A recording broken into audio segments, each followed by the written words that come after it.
ఆంధ్రప్రదేశ్లో అధికారంలో ఉన్నటువంటి చంద్రబాబు నాయుడు గారి నేతృత్వంలోని కూటమి సర్కార్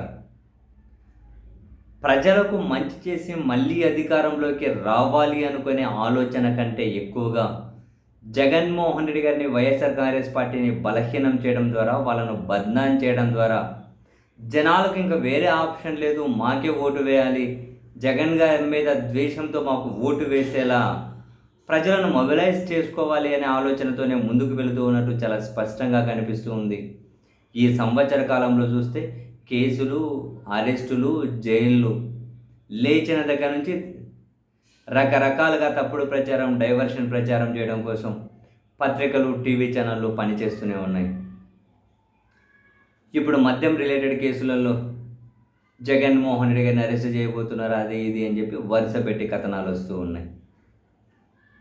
అండ్ కేంద్ర ప్రభుత్వంలో రెండో అతిపెద్ద భాగస్వామ్య పార్టీగా ఉన్న ఎన్డీఏలో టీడీపీ రాష్ట్ర ప్రయోజనాల కంటే కూడా వాళ్ళ రాజకీయ ప్రయోజనాలు నెరవేర్చుకోవడం మీదే దృష్టి పెట్టారు అన్న ఆ విషయం కూడా మనకు చాలా ప్రస్ఫుటంగానే కనిపిస్తూ ఉంది.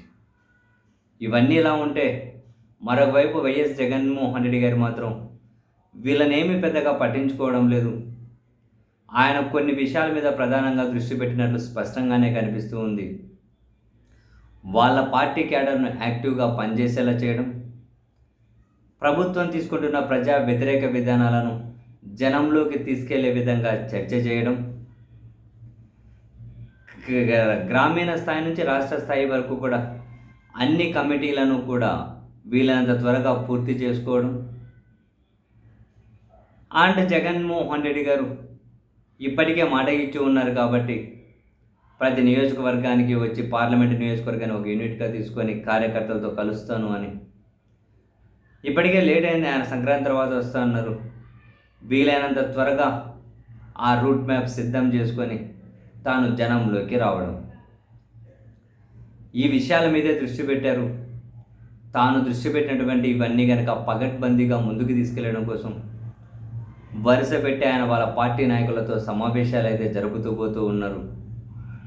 ఈరోజు కూడా పార్లమెంటు నియోజకవర్గాల పరిశీలకులతోటి జగన్మోహన్ రెడ్డి గారు సమావేశం కాబోతూ ఉన్నారు.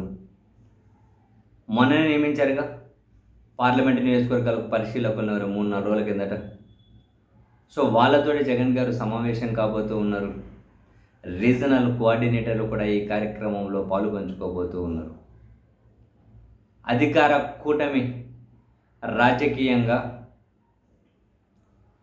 అండ్ వీళ్ళ క్యారెక్టర్లను కూడా అసాసినేట్ చేసుకుంటూ కేసులని, రకరకాల ప్రచారాలు, దుష్ప్రచారాలు, అలిగేషన్స్ ఇవన్నీ ఎంత చేసుకుంటూ పోతూ ఉన్నా జగన్మోహన్ రెడ్డి గారు మాత్రం తాను ఒక కన్స్ట్రక్టివ్ ఫ్రేమ్ నుంచి బయటకేం రావట్లేదు.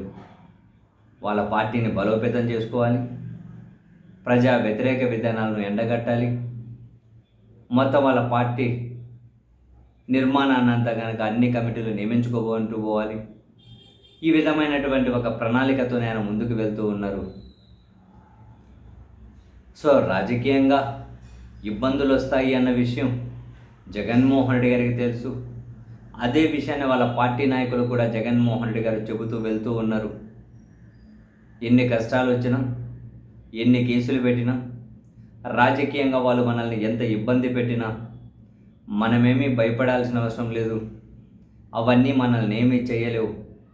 కక్షపూరితంగా వ్యవహరించి నిబంధనలకు వ్యతిరేకంగా వ్యవహరిస్తున్న అందరి మీద డెఫినెట్లీ మనం చట్ట ప్రకారమే మళ్ళీ కూడా చర్యలు తీసుకుంటాం.